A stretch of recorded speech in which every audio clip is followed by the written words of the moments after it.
Dans un monde plein de rebondissements inattendus, les chemins de la vie peuvent changer de direction sans préavis. Parfois, les choix que nous faisons à la hâte peuvent avoir des répercussions au-delà de nos vies, touchant les autres d'une manière que nous n'aurions jamais pu prévoir. Pour beaucoup, ce sont ces conséquences involontaires qui façonnent l'avenir. Il y a 5 ans, une décision apparemment simple a tout déclenché.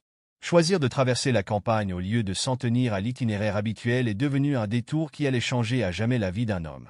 Il n'aurait pas pu imaginer à quel point cette décision allait détruire la façade confortable de son monde, révélant des vérités cachées sous la surface. Tout a commencé il y a 5 ans par une rencontre fortuite.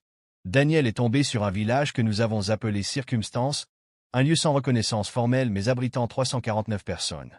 La chance était de son côté. Il venait de finir de décharger une remorque de fournitures médicales au Texas qui devait être stérilisée avant d'arriver sur les étagères. Après avoir confirmé que tout était propre, le répartiteur lui a confié une mission anticipée, ce qui lui a permis de rentrer chez lui 2 jours plus tôt que prévu. Avec son permis de manutention de matières dangereuses, Daniel était l'un des rares qualifiés pour le poste. Le lieu de prise en charge n'était qu'à 30 minutes, alors il a fait le plein et est parti. Une fois le chargement sécurisé, il a repris la route. Le point de chute n'était qu'à 1 heure de chez moi. Il conduisait déjà lorsqu'il a confirmé que le chargement était complet et s'est rendu compte qu'il avait été payé le double pour cette expédition. Au lieu d'emprunter la route terrestre prévue, Daniel a opté pour un raccourci à travers le pays, réduisant ainsi les kilomètres et le temps. Désormais, il se trouvait à moins de 2 heures de chez lui, soit 5 ou 6 heures plus tôt que prévu. Daniel s'était arrêté à l'intersection de 2 routes rurales lorsqu'il avait vu une pancarte manuscrite indiquant « À vendre avant la prise du comté ». Une flèche pointait vers la droite, alors il l'a suivie. Quelques signes supplémentaires l'ont conduit à une ferme appartenant à un couple de personnes âgées, probablement à la fin des années 70. Ils avaient pris leur retraite mais étaient en retard sur les impôts en raison de la hausse des prix. Ils aimaient leur ferme et n'étaient pas prêts à la vendre et à déménager en ville. Ils ont donc décidé de vendre une partie de leur terre. Daniel a appelé son père, Michael, qui a utilisé la fiducie familiale pour acheter la ferme à la valeur marchande. Ils ont laissé le couple louer la maison à long terme à un tarif avantageux, ce qui les a ravis. Ils m'ont même dit « Si jamais vous avez besoin d'une faveur, faites-le nous savoir ». Daniel a demandé à Michael de diviser 10 acres au carrefour de la ferme d'origine de 200 acres. C'était l'endroit idéal pour un magasin et une station-service, puisque la ville la plus proche était à 1 heure. Il a suggéré à Michael d'acheter le terrain environnant à l'intersection le moins cher possible. Michael l'a fait, et ils ont fini par posséder 10 acres à chaque coin du carrefour.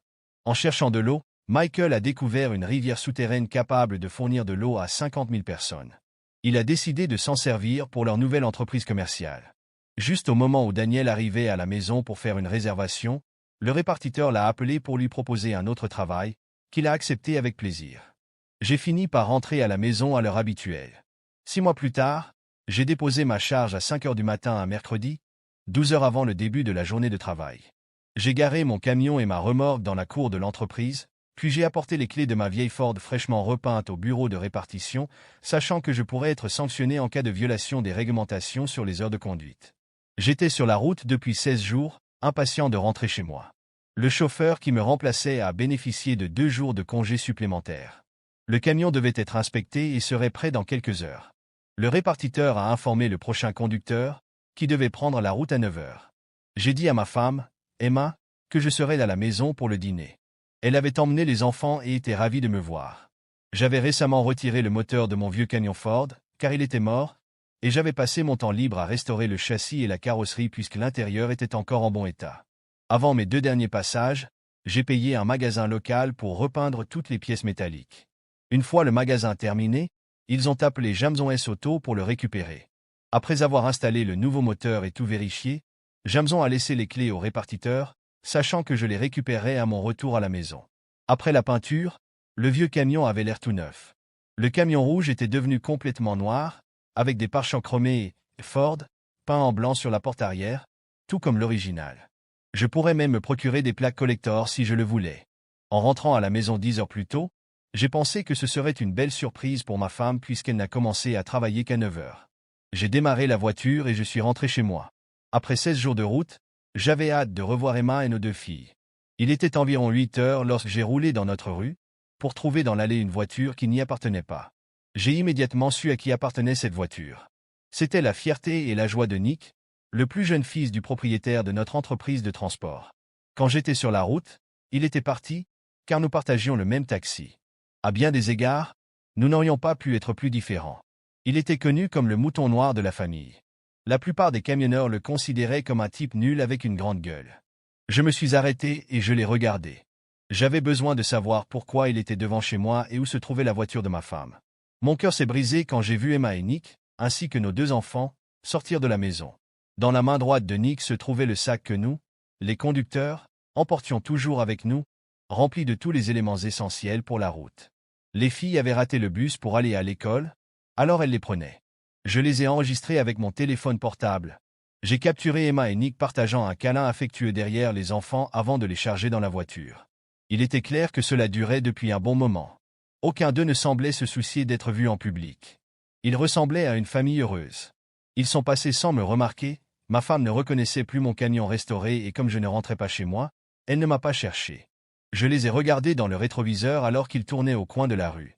Ensuite, je me suis arrêté dans notre maison de 3 chambres pour voir ce que je pouvais trouver d'autre.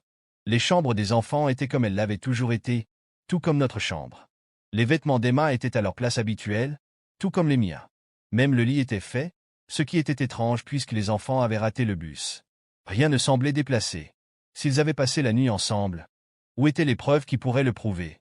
J'étais maintenant certain que s'il n'était pas impliqué, Nick n'avait aucune raison d'être là. J'ai regardé autour de moi 2 fois, mais mon instinct m'a dit de continuer à chercher. Il n'y avait rien d'inhabituel de l'étage au sous-sol. Le lave-vaisselle était plein de vaisselle sale. Ensuite, j'ai remarqué une lumière sous la porte du 3e étage inachevée, ce qui m'a fait rire. Elle n'aurait pas dû être allumée. Nous avions accroché de vieux rideaux et les gardions fermés, utilisant l'espace comme grenier. Je n'y étais pas allé depuis des années.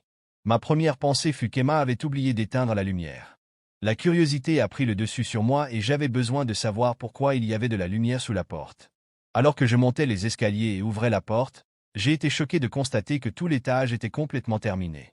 La lumière provenait d'un rideau que quelqu'un avait laissé ouvert et qui était toujours fermé lorsque j'étais à la maison. Le plus étrange, c'est que nous n'avons jamais pu commencer la rénovation parce qu'Emma est...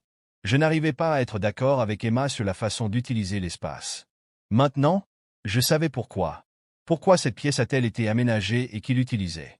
Il y avait sa propre chambre, plus grande que la nôtre en bas, avec d'immenses dressings, une salle de bain principale et un coin salon avec sa propre télévision et son propre lecteur DVD. Sur une petite table se trouvaient des films que ma femme ne regarderait jamais ou ne me laisserait jamais regarder. Lorsque j'ai allumé le téléviseur et appuyé sur lecture sur la télécommande DVD, une vidéo a démarré. J'ai été stupéfait de voir ma femme avec un autre homme. De l'autre côté de la pièce, sur la table basse, se trouvait une carte faite à la main qui disait « Nous t'aimons, oncle Nick », signée par mes 2 enfants. Ma pire peur était devenue réalité. Non seulement il était son amant, mais il essayait de m'éloigner de mes enfants et de ma famille. Le lit n'était pas fait et il y avait un nouvel ensemble de poupées sur le sol, ce qui signifiait qu'elle s'était précipitée dehors ce matin. En fouillant dans les placards, j'ai trouvé des vêtements qui devaient être les siens, car ils étaient bien trop grands pour moi. L'autre côté avait des vêtements féminins que je reconnaissais comme étant les siens, y compris des robes de soirée sensuelles qu'elle n'avait jamais portées pour moi. Je n'en avais plus aucun doute désormais, Emma et Nick étaient amants. J'ai commencé à réaliser qu'il y avait un côté en elle que je n'avais jamais vu. Il était clair que pour elle, j'avais toujours été un 2e choix. Qu'est-ce que mes enfants en savaient? J'ai utilisé mon téléphone portable pour enregistrer tout ce que j'ai trouvé. J'ai même pris une photo de moi dans sa chemise, prouvant qu'elle était trop grande pour moi. J'ai remarqué une photo encadrée de Nick avec ses parents. J'ai documenté chaque détail, puis j'ai arrêté et sauvegardé l'enregistrement. J'ai rembobiné le DVD et capturé une image montrant clairement Nick, le fils de mon patron. C'est le 2e élément de preuve que j'ai sauvegardé. J'ai décidé que j'avais maintenant toutes les preuves dont j'avais besoin. En descendant au sous-sol, j'ai attrapé nos bagages pour 3 personnes et j'ai commencé à emballer tous mes vêtements. Finalement, je suis retourné au 3e étage pour récupérer le disque contenant la vidéo enregistrée d'eux. Je l'ai mis dans une des valises. Une fois que j'ai eu fini, j'ai déposé les sacs près de la porte d'entrée, prévoyant de revenir les chercher plus tard. Il y avait quelques questions plus urgentes à régler. J'ai appelé mon père et lui ai demandé dans combien de temps pourrions-nous ouvrir le nouveau magasin. Il a répondu que nous le construisions déjà avec un 2e étage pour un appartement de 2 chambres. Je recherche un directeur régional pour superviser les choses. La chaîne nous a franchisés, ce qui est d'une grande aide. Il faudra encore 1 mois et demi pour terminer la construction, et encore 1 mois pour que tout soit opérationnel. Pourquoi? A-t-il demandé. J'ai tout expliqué et j'ai ajouté que je vivrais dans l'appartement et que je dirigerais le magasin. Trouvez-moi un bon avocat en matière civile et de divorce. Je lui ai dit que je lui donnerais les détails plus tard et j'ai mis fin à l'appel. Ensuite, j'ai appelé le fermier auprès duquel nous avions acheté le terrain et lui ai demandé si je pouvais louer une pièce jusqu'à ce que la construction soit terminée. Il a ri et a dit que votre argent ne sert à rien ici. Vous et votre famille nous avez rendu un grand service au moment où nous en avions le plus besoin. Restez aussi longtemps que vous en avez besoin. J'ai insisté pour payer, mais il a refusé. Pas question, dit-il fermement. Nous vous le devons. Venez nous voir et nous réglerons le reste. J'ai accepté de le rencontrer le lendemain matin à 10 heures et je l'ai remercié pour sa gentillesse. Ensuite, je me suis rendu au centre de transport et je suis allé directement au bureau de mon patron. Dès mon arrivée, j'ai dit que j'arrêtais, avec effet immédiat. Mon patron, Jess, avait l'air confus et m'a demandé quoi. Pourquoi? Vous avez toujours été l'un de nos chauffeurs les plus fiables. Je ne voulais pas entrer dans les détails, mais je savais que je devais le faire. J'ai sorti mon téléphone et lui ai montré la vidéo que j'avais prise au 3e étage de ma maison. Jess pâlit. Où est-ce? A-t-il demandé. C'est ma maison. C'est le 3e étage qui n'était pas censé être terminé, répondis-je d'une voix tremblante. J'ai vu son incrédulité et sa colère s'élargir sur son visage. Qu'est-ce que c'est que ça? Marmonna-t-il en regardant l'écran. J'ai appuyé à nouveau sur play, et cette fois, la vidéo montrait Nick avec Emma. Jess, un fervent chrétien, était assis là, stupéfait. À la fin de la vidéo, il a mis sa tête dans ses mains et a marmonné « Mon Dieu, c'est dégoûtant ». Je me suis raclé la gorge et j'ai dit que la femme dans la vidéo était Emma, ma femme. C'est pourquoi j'arrête, à cause de ce que votre fils a fait. Pendant un instant, Jess ne parla pas. Puis il m'a regardé, le visage plein de regret. Je n'en avais aucune idée, murmura-t-il. Je suis vraiment désolé, David, je ne savais pas que mon fils pouvait faire ça. Il a fait une pause, à court de mots, puis a dit que je demanderais au comptable de vous faire un dernier chèque et que j'ajouterais 10 000 $ en bonus. S'il vous plaît, n'en parlez à personne. Laissez-moi m'en occuper. J'ai hoché la tête, mais avant de pouvoir partir, Jess a demandé si les enfants étaient les siens. La question m'a pris par surprise. Il ressemble à Emma, mais je ne pense pas. Je doute que l'affaire dure depuis si longtemps, répondis-je doucement. Mais tu pourrais demander à Jacques de faire un test ADN. Jess avait l'air dévasté et a dit que je le ferais. S'il te plaît, ne dis rien avant que je lui parle. C'est mon fils, mais je ne cautionne pas ce qu'il a fait. Je ne sais pas quoi faire. Je restais là un moment, ne sachant pas quoi dire. Finalement, j'ai hoché la tête et j'ai dit que je suis désolé aussi, mais je dois y aller. Je dois obtenir la garde de mes filles. C'est ma priorité. Alors que je me tournais pour partir, Jess m'a appelé. Quand Jacques revient dans 2 semaines, il est parti. J'ai entendu des rumeurs sur ces liaisons, mais je n'en avais jamais eu la preuve jusqu'à présent. Je n'aurais jamais pensé que ce serait avec l'une des épouses de mon employé. J'ai quitté le bureau de Jess le cœur lourd, ressentant un mélange de soulagement et de colère. La situation dans son ensemble était devenue incontrôlable si rapidement et je savais qu'il y avait encore tellement de choses à gérer. Même si je voulais échapper à tout cela, je savais que je devais faire face à ce qui allait arriver. Après avoir encaissé mon chèque, vidé nos comptes communs et payé la facture chez Jamson & Auto, je me suis rendu en voiture à l'école primaire de mes filles. J'ai demandé à parler avec la conseillère scolaire, Miss Connor. Après m'avoir expliqué la situation, elle a accepté de faire sortir mes filles de la classe pour que nous puissions discuter. Lorsqu'ils m'ont vu, leurs visages se sont illuminés d'excitation, mais leur joie s'est rapidement estompée lorsqu'ils ont remarqué à quel point j'étais sérieux. J'ai commencé, les filles, j'ai besoin de vous parler de quelque chose d'important. Ils m'ont regardé, confus. Miss Connor était sur le point de partir, mais je l'ai arrêtée. C'est mieux si tu restes, dis-je. Je ne veux pas que quiconque pense que je manipule ça. Linda, mon aînée, m'a d'abord demandé ce qui se passe. Papa, prenant une profonde inspiration, j'ai dit que je voulais savoir qui est oncle Nick et combien de temps il reste avec toi. Linda et Lorraine échangèrent des regards nerveux avant que Linda ne réponde qu'il est le cousin de maman, dit-elle prudemment. Il est revenu ici il y a quelques années. Depuis combien de temps vit-il dans notre maison? J'ai demandé. Les filles hésitèrent. Il loue l'appartement à l'étage depuis 3 ans, répondit doucement Lorraine. Maman a dit que c'était une surprise pour toi. Nous ne savions pas que vous ne le saviez pas. Leurs paroles ont frappé fort. Les filles, vous devez comprendre, dis-je en essayant de rester calme. Oncle Nick n'est pas un cousin. Il vit avec ta mère parce qu'ils ont une liaison. Linda et Lorraine pâlirent alors que la vérité s'installait. Quoi? Linda a chuchoté, mais maman nous a dit. J'ai secoué la tête. Je suis désolé, mais c'est vrai. C'est pourquoi je divorce d'elle. Miss Connor, qui regardait tranquillement, s'avança. Les filles, votre père dit la vérité. J'ai déjà vu cela et je serai là pour vous aider à y parvenir. Lorraine a commencé à pleurer et Linda l'a serrée dans ses bras. Les regarder essayer de comprendre m'a encore une fois bouleversé. Papa, que va-t-il nous arriver? Demanda Linda, la voix tremblante. Je me suis agenouillé et leur ai tenu la main. Je vais me battre pour la garde, dis-je. Mais jusqu'à ce que je trouve un nouveau travail et que je mette les choses en ordre, tu devras rester avec ta mère. Je suis désolé, mais c'est comme ça que ça doit être pour le moment. Ils hochèrent la tête, les larmes coulant sur leur visage. Je les ai embrassés tous les deux sur le front et je les regardais retourner en classe. Miss Connor m'a donné son numéro, s'est dit que ton avocat m'appelle. Je vais témoigner aujourd'hui. Je l'ai remercié et j'ai quitté l'école, submergé de tristesse et de colère. Ce n'était pas ainsi que j'imaginais ma vie, mais je ne pouvais plus revenir en arrière.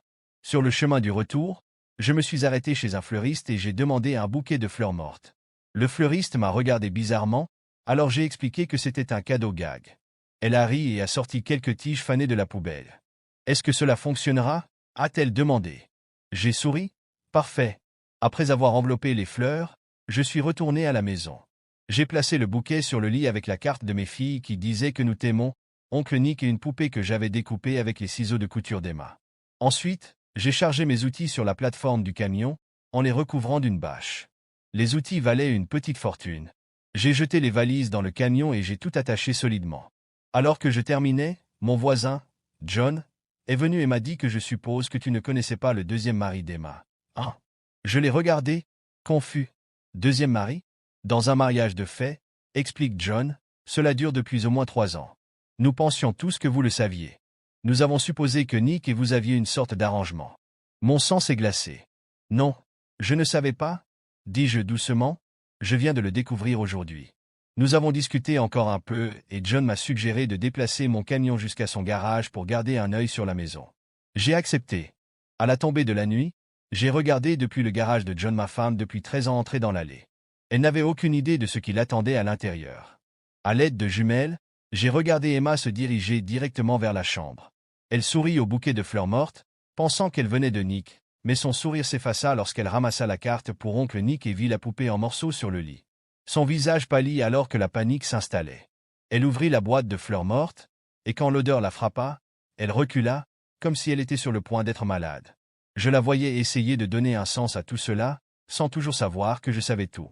À ce moment-là, mes filles sont descendues du bus scolaire et se sont dirigées vers la porte d'entrée.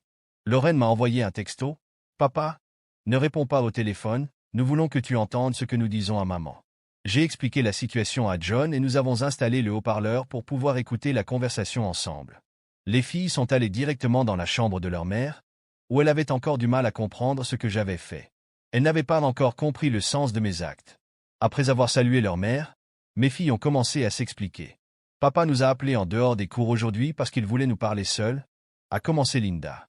Je pouvais dire à l'expression d'Emma qu'elle était maintenant pleinement engagée. Nous avons rencontré la conseillère scolaire, Miss Connor. Nous ne comprenions pas pourquoi il était là puisque vous nous aviez dit qu'il serait à la maison vers 6 heures, a ajouté Lorraine. C'est alors qu'il a demandé à Miss Connor de rester. La première chose qu'il a demandé était qui était oncle Nick et depuis combien de temps il faisait partie de la famille, a déclaré Linda. Je lui ai dit que tu avais dit que Nick était un cousin éloigné qui était revenu dans la région, a expliqué Linda. La peur traversa le visage d'Emma. Elle comprenait désormais qui avait laissé le message sur le lit. Maman, papa ne savait pas que tu avais terminé le 3e étage pendant son absence. Vous nous avez dit que c'était une surprise pour lui, a révélé Lorraine.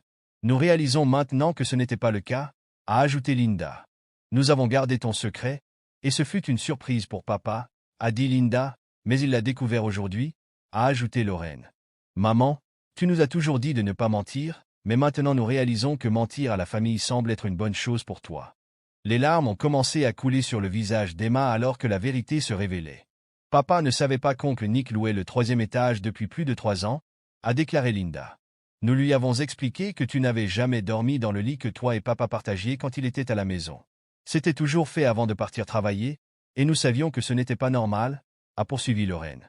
Le visage d'Emma est devenu blanc. Ses filles avaient sans le savoir révélé son secret, et même le plus petit détail, comme le lit fait, l'a révélé. Nous avons dit à papa que même si nous ne t'avions jamais vu avec oncle Nick, nous te voyions souvent descendre du 3e étage le matin quand il n'était pas à la maison, a déclaré Lorraine. Papa a dit qu'il divorce parce que Nick n'est pas un cousin, c'est ton amant, a ajouté Linda. Il nous a également dit que vous l'utilisiez depuis des années pour soutenir le style de vie de Nick et que tout ce que vous aviez construit était pour vos besoins et non pour ceux de la famille. Il a dit que sa vie avec toi était un mensonge, dit fermement Linda. Papa a dit que nous devions rester avec toi jusqu'à ce qu'il trouve un nouvel emploi parce qu'il a démissionné aujourd'hui pour pouvoir se battre pour la garde de nous, a poursuivi Linda. Mademoiselle Connor nous a dit que papa n'avait pas d'autre choix que d'arrêter puisque le tribunal n'accorderait pas la garde à un chauffeur de camion longue distance, a expliqué Linda. Après cela, nous sommes retournés en classe, dit doucement Linda. Emma s'assit sur le lit, les larmes coulant sur son visage. Elle savait que tout ce que les filles disaient était vrai et elle ne pouvait pas le nier. David faisait le bon choix, se préparant à l'inévitable bataille. En tant que travailleuse sociale, Emma savait exactement ce que l'État évaluerait lorsque le tribunal ordonnerait une évaluation familiale. Nous avons fini par nous effondrer et le conseiller a dû nous retirer des cours pour le reste de la journée, a poursuivi Linda tranquillement. Elle nous a parlé pendant un moment pour nous calmer, a ajouté Lorraine. Nous avons également appris que coucher avec quelqu'un d'autre pendant que vous êtes mariés s'appelle de l'infidélité, maman, a déclaré Lorraine. Sans détour, Miss Connor a dit que c'était la plus grande trahison dans un mariage, a ajouté Linda. Cela ne semble pas vous déranger, sinon nous n'en parlerions pas. Miss Connor se demandait également pourquoi vous pensiez pouvoir vivre si longtemps avec 2 maris, a déclaré Lorraine. Je n'ai pas 2 maris, se murmura Emma, comme pour se convaincre. J'en ai un, David, et un amant, mais ce n'est pas comme ça que tout le monde le voit, maman, rétorqua Linda sèchement. David avait décidé que sa fierté ne lui permettrait pas d'autre chose que de demander le divorce. Pour lui, Emma l'avait utilisé pendant des années, et ses filles l'avaient compris. Lorraine et moi avons parlé de ce que tu as fait, maman, dit Linda, la voix tremblante. Nous pensons que tu as dû détester non seulement papa, mais nous aussi. C'est la seule façon pour nous de comprendre pourquoi tu fais ça depuis si longtemps. Miss Connor a dit que si vous aimiez notre père, vous ne lui auriez jamais fait ça, ajouta Lorraine, la voix tremblante. Emma sanglotait de manière incontrôlable maintenant, son corps tremblant. Elle n'aurait jamais imaginé que ses filles apprendraient la vérité de cette façon et l'affronteraient si durement. Avant de monter dans le bus, Miss Connor a demandé si nous allions bien, a déclaré Linda. Elle a proposé de nous ramener à la maison, mais je lui ai dit que nous avions besoin de temps pour parler. Mademoiselle Connor a également déclaré qu'elle témoignerait au tribunal de ce qu'elle a entendu aujourd'hui, si nécessaire. Elle a vu trop de familles s'effondrer à cause de mensonges, a ajouté Lorraine. Nous nous sommes beaucoup chuchotés pendant le trajet en bus pour rentrer chez nous, a déclaré Linda. Nous avons pris certaines décisions. Emma a enfoui son visage dans ses mains, incapable de s'arrêter de pleurer. Maman, nous avons 12 ans, mais dans un an, nous serons assez vieux pour décider avec qui nous voulons vivre, dit fermement Lorraine. Miss Connor a expliqué que lorsque nous aurons 13 ans, nous pourrons choisir. Nous avons décidé de vivre avec papa, dit résolument Linda. Nous appellerons grand-mère et lui demanderons de nous accueillir, a poursuivi Lorraine. Je suis sûr que les grands-pères nous laisseront rester avec eux jusqu'à ce que papa ait tout réglé. De cette façon, toi et Nick pourrez avoir la maison pour vous seuls, termina Lorraine en se levant. Allez, Linda, appelons grand-mère et préparons nos affaires, dit Lorraine en entraînant sa sœur. Avant de partir, Linda se tourna vers sa mère avec une dernière question. Maman, essaies-tu de nous rapprocher d'oncle Nick pour que nous l'acceptions comme ton 2e mari, a demandé Linda avec insistance, parce que c'est exactement ce que l'on ressent. Emma était dévastée, incapable de répondre, alors que ses filles révélaient la vérité. Tout ce qu'elle pouvait faire, c'était les regarder descendre pour appeler leur grand-mère. Ses filles avaient hérité de la clarté de leur père, elles voyaient la situation telle qu'elle était et tiraient leurs conclusions sans hésitation. J'ai envoyé un texto à Emma, ce que tu as trouvé sur le lit était de ma faute. Faites savoir à votre conjoint de fait que je vais le poursuivre en justice pour la garde conjointe de vous et des enfants. À travers des jumelles, j'ai vu qu'elle réalisait que si je portais ses mensonges et son style de vie secret devant les tribunaux, elle perdrait tous ses droits sur nos filles. Emma comprit qu'elle était vaincue, sans fin heureuse en vue. Si je poursuivais Nick en justice et le dénonçais, cela les ruinerait tous les deux. John et moi avons chronométré. Moins de 5 minutes plus tard, mes beaux-parents sont arrivés. John a ouvert la porte d'entrée pour que nous puissions entendre la conversation. Les voix étaient si fortes qu'elles ressemblaient à des cris. Ma belle-mère a grondé Emma alors qu'elle faisait sortir les filles de la maison, mais c'est mon beau-père qui a relativisé les choses. Puisque vous avez éliminé David, une fois que les choses seront réglées avec Nick, vous chercherez un autre chauffeur longue distance pour le remplacer, a déclaré mon beau-père avec colère. Nick a déjà montré qu'il pense si peu à vous qu'il vous laisse partager avec les autres. Votre comportement montre clairement qu'un seul homme ne vous suffira jamais. John et moi pouvions voir qu'Emma était écrasée par les paroles de son père, pleurant si fort qu'elle ne pouvait plus parler. Nous contacterons les services à l'enfance demain pour déterminer les prochaines étapes, a déclaré la mère d'Emma. Nos petites filles nous ont appelés et nous ont expliqué pourquoi elles voulaient partir. Je suis fier d'eux. De toute évidence, quelqu'un les a bien élevées, et malheureusement, ce n'était pas vous. John a fermé la porte, a pris quelques bières et nous nous sommes assis dans la cuisine. Vos filles voient les choses telles qu'elles sont, David. Tu devrais être fier, dit John. Pour être honnête, pendant que l'équipe de construction travaillait, Emma nous a dit que vous louiez le 3e étage pour gagner un revenu supplémentaire. Je ne l'ai jamais remis en question parce que tu n'avais pas besoin d'argent. J'ai rénové la maison depuis le 1er étage, elle nous trompe depuis le 1er jour. Nick et elle ont tout planifié, lui ai-je expliqué. Alors d'où vient l'argent, a demandé John. Nous n'avons reçu aucun loyer. Je suppose que Nick a utilisé son fonds en fiducie pour payer, ai-je répondu. J'ai sorti mon téléphone et envoyé un texto à Emma. John, fais-moi savoir quand tu auras trouvé Emma. J'ai un message à envoyer et je veux savoir quelle sera sa réponse. Quelques minutes plus tard, dit John, je l'ai trouvée. Elle est dans la chambre et elle semble plus calme maintenant. J'ai envoyé le message. C'était court. Le texte disait, juste un avertissement. Jess Reading veut savoir si Linda et Lorraine sont à moi ou à Nick. Il envisage de porter plainte pour le savoir. Oh mon Dieu, elle l'a perdu, dit John. Elle a jeté le téléphone contre le mur. Maintenant, elle est allongée face contre terre sur le lit, pleurant de façon hystérique. John retourna à la cuisine avec un sourire. Que lui as-tu dit? J'ai juste demandé si Jess et moi avions besoin de savoir si Linda et Lorraine appartenaient à Nick ou à moi. J'ai répondu. Jess m'a dit que des rumeurs circulaient depuis des années selon lesquelles son fils aurait une liaison avec une femme mariée, alors j'ai posé une question à laquelle tout le monde voulait répondre. Le visage de John pâlit. Il connaissait la réputation de Jess. Jess s'adresserait à la Cour suprême s'il le fallait pour obtenir la vérité. Après une demi-heure, j'ai demandé à John de vérifier à nouveau Emma. Elle était assise sur le canapé du salon. Je lui ai envoyé un extrait de 5 minutes d'elle avec Nick, tiré de la télé. Cela montrait tout, se terminant par le visage de Nick. Le message disait « Qui a filmé ça ?» J'ai suivi avec une note disant que j'avais récupéré le CD et que je le découvrirais peut-être une fois que je l'aurais regardé. John l'a vérifié à nouveau et a dit « Emma va mal. Je ne sais pas ce que tu as envoyé, mais elle a vomi partout sur le tapis du salon. » À 5 heures du matin, John avait envoyé le message que j'avais écrit la veille à tous nos contacts, amis et ennemis. Le message disait « C'est ce que j'ai montré à Jess Reading lorsqu'il m'a demandé pourquoi je devais partir. » La deuxième vidéo, tournée dans la même pièce que la chambre, avait été enregistrée avec l'aide de quelqu'un d'autre. Les voisins ont ouvertement déclaré que Nick Reading était le deuxième mari d'Emma. Emma leur avait même dit que j'acceptais cet arrangement, c'était un mensonge. Je ne l'avais découvert qu'hier et j'avais prévu de demander le divorce et de poursuivre Nick en justice. Ce n'était pas un bon début de journée pour la plupart des gens. Je me suis arrêté dans un relais routier juste à l'extérieur de la ville, j'ai commandé un petit déjeuner de camionneur et je me suis assis pour manger. Depuis mon stand, je pouvais voir mon camion garé dehors. Je suis désolé, David. Aucun homme ne mérite ce que vous avez vécu, a déclaré Emma, la sœur cadette de Lorraine. Ça te dérange si je te rejoins? J'ai hoché la tête et elle s'est assise en face de moi pendant que je sirotais lentement mon café chaud. Maman et papa m'ont tout raconté hier soir. Les filles leur ont tout raconté une fois rentrées à la maison. Nous avons tous été choqués, a expliqué Maureen. Juste pour que vous le sachiez, si vous changez de numéro de téléphone, merci de nous le faire savoir afin que nous ne le communiquions pas à Emma par erreur. Le numéro restera le même, Maureen, répondis-je. De toute façon, j'avais prévu de quitter mon emploi dans quelques mois pour pouvoir rester à la maison le soir alors que mes filles commenceraient leur adolescence. À quoi pensait ma sœur? S'écria Maureen. Vous n'accepterez jamais qu'Emma ait un deuxième mari. Nous ne le saurons peut-être jamais, ai-je répondu.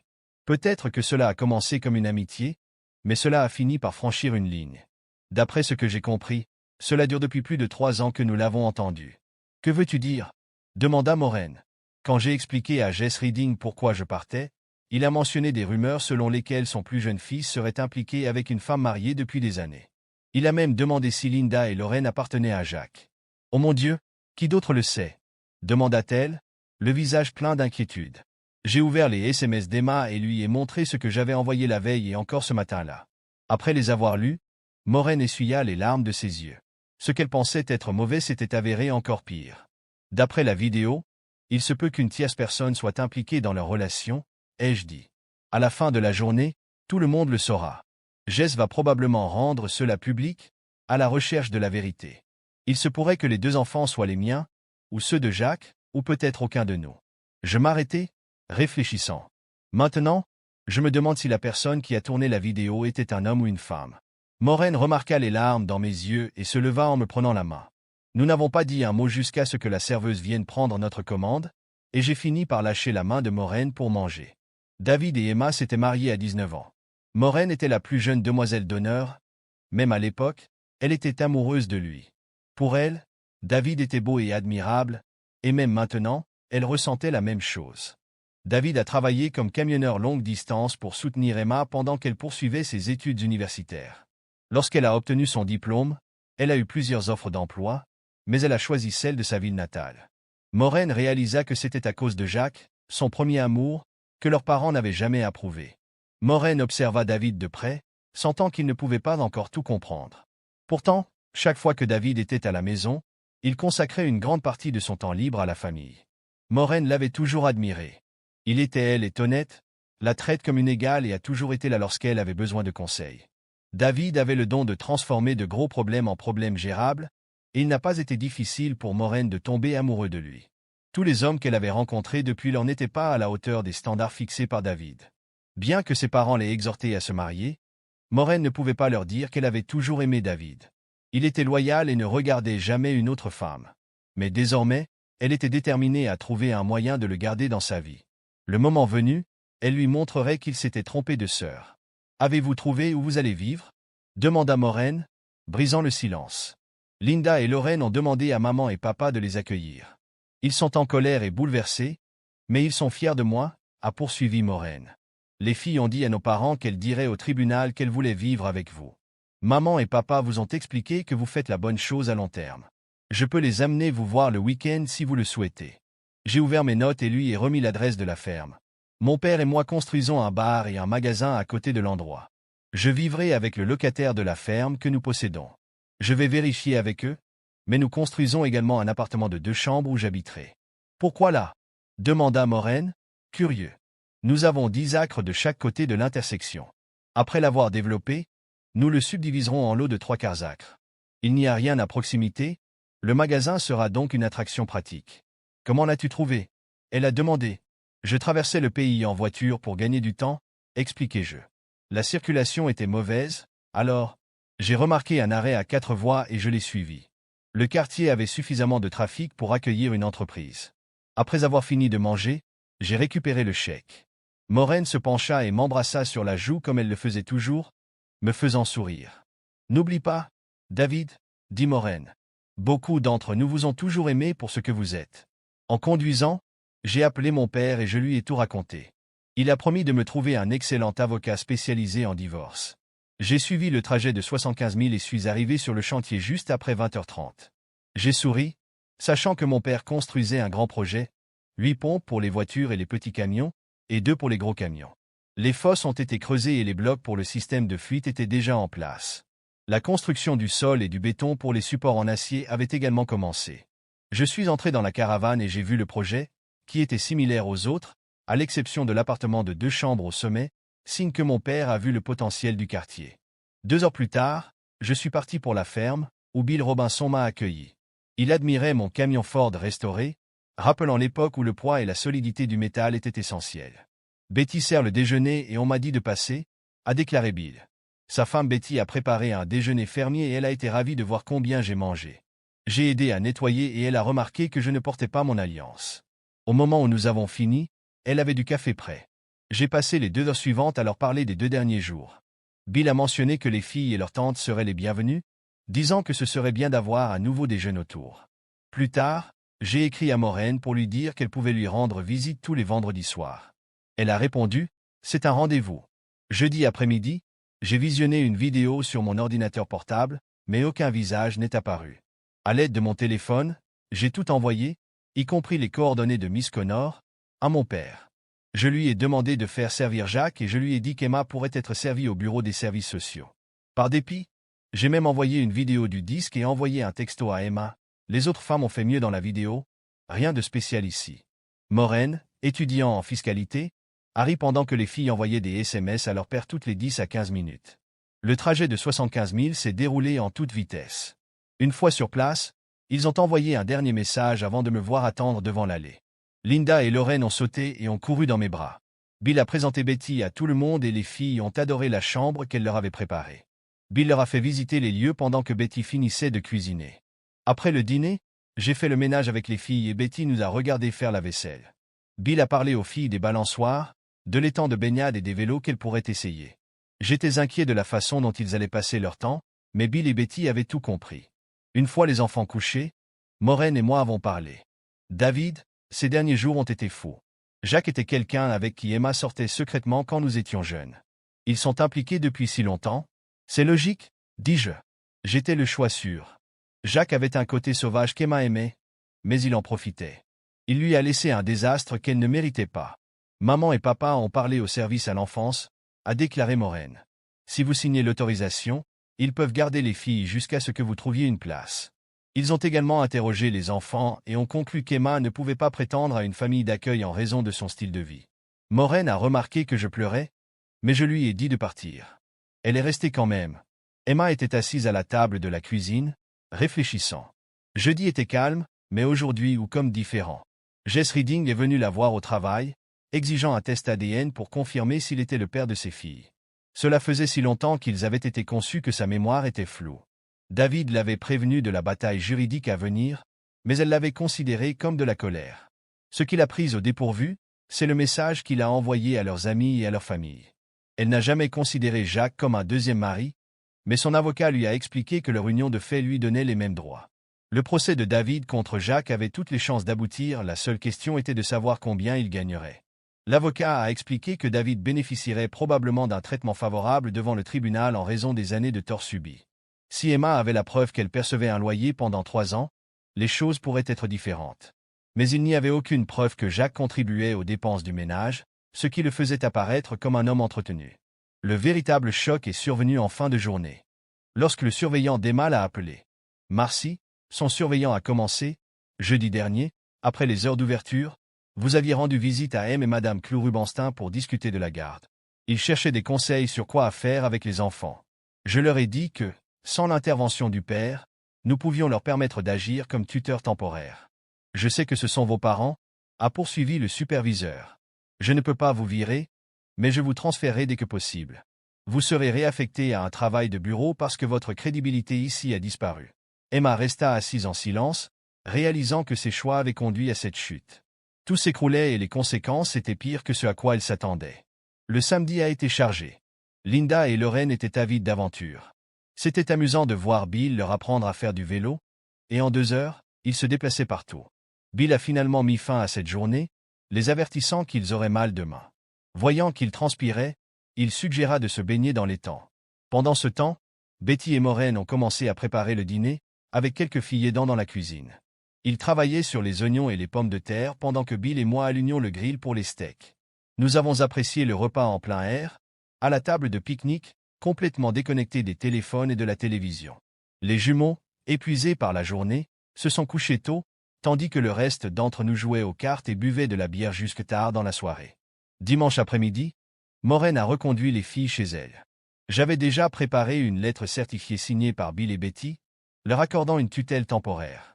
Lundi matin, M. Rubenstein m'a appelé pour me remercier, après avoir remis la lettre au bureau, qui confirmait alors leur tutelle légale. Nous avons approfondi l'histoire d'Emma et Nick et j'ai beaucoup appris. Ce vendredi-là, Jacques a reçu des papiers de divorce alors qu'il récupérait du matériel médical à Austin, au Texas. Emma a été servie le matin même au bureau des services sociaux. Maureen m'a envoyé un texto pour me demander mon tour de taille afin que nous puissions nager avec les enfants. J'ai répondu, 34 pouces. Plus tard, lors d'une promenade nocturne, j'ai reçu un message d'Emma. Tu t'es suffisamment calmé pour parler? J'ai répondu, il n'y a plus rien à dire. Maureen m'a tout raconté, depuis vos réunions secrètes avec Nick jusqu'à maintenant. Je me demande encore s'il a toujours été le bon. Pourquoi m'as-tu épousé? Sans surprise, elle n'a pas répondu.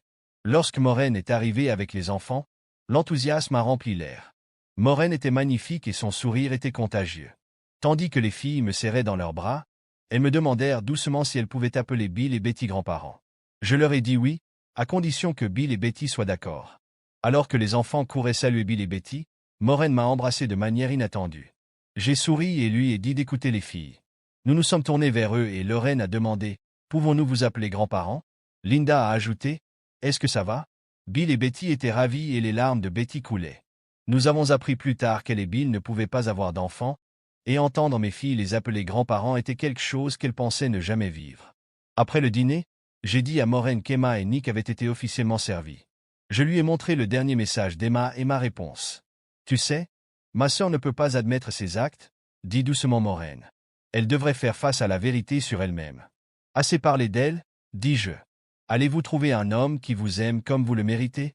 Maureen sourit. « Je l'ai déjà trouvé, mais lui faire comprendre que c'est le défi. » Le lendemain matin, Bill et moi nous sommes levés tôt pour prendre un café dehors. « David, comment ça Bill ?» Betty est ma deuxième épouse. « Mon premier m'a fait ce qu'Emma t'a fait. » J'ai été surpris. « Pourquoi me dire ça? Ne laissez pas votre colère vous aveugler sur ce qui se trouve juste devant vous, » a-t-il dit. Maureen a toujours été à vos côtés. Lorsque vous êtes prêts, demandez-vous pourquoi. J'ai commencé à comprendre. Maureen pourrait-il vouloir plus que de l'amitié? Bill, comment as-tu su que Betty s'intéressait à toi? J'ai demandé. Il rit. Une poêle en fonte. Elle a surpris une fille en train de flirter avec moi et elle n'a pas aimé ça. Nous n'avions pas d'enfants, alors nous avons hébergé des enfants pendant un certain temps. Notre conversation s'est terminée au réveil de la famille. Les jumeaux ont passé leur temps sur les motos avant que Bill n'appelle à une pause. Assez, les filles, baignez-vous dans l'étang. Betty et Maureen ont apporté des chaises et nous avons regardé les filles jouer avec un ballon de plage dans l'eau. Plus tard, alors que nous entrions, Betty a souri à Maureen.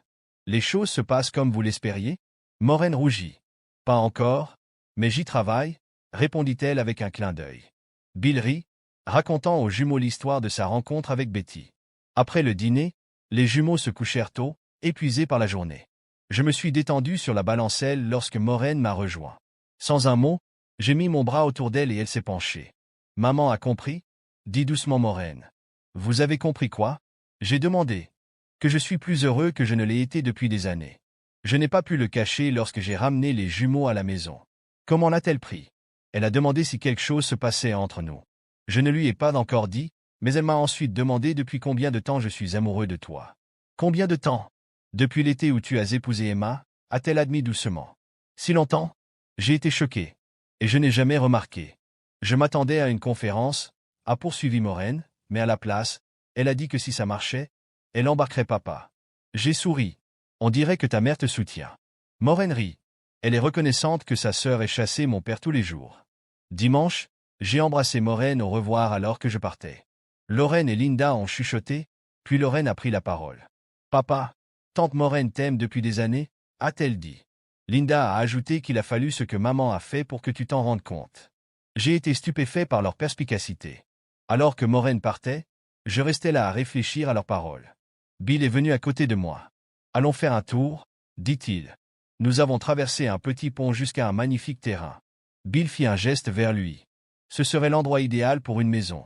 Lorraine et Linda pouvaient venir quand elles le voulaient, peut-être même monter à cheval. J'ai haussé un sourcil. De qui était cette idée? Chez Betty et Maureen, Bill rit. Ils vous le présenteront la semaine prochaine.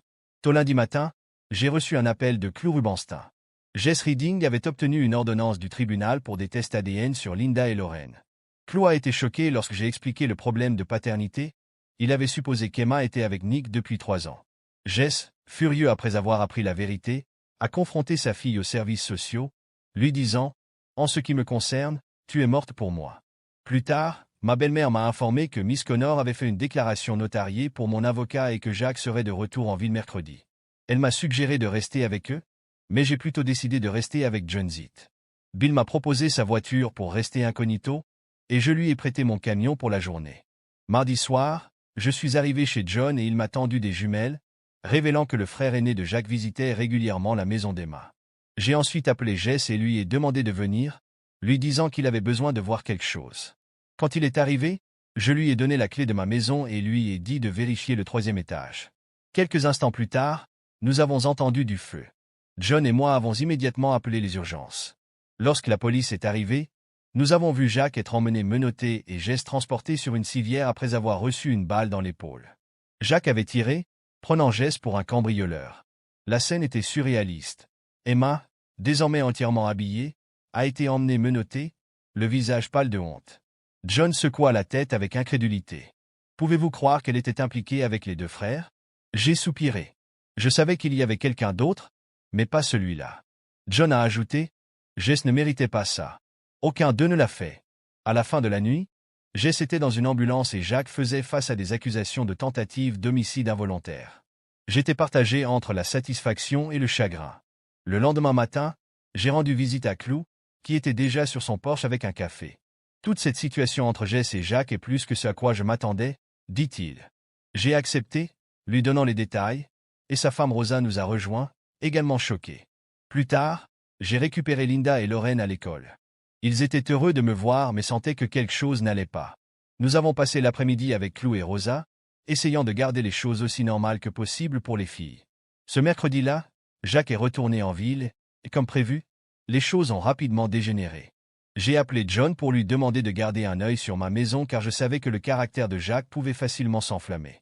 John a accepté et je me suis préparé à tout ce qui pourrait arriver.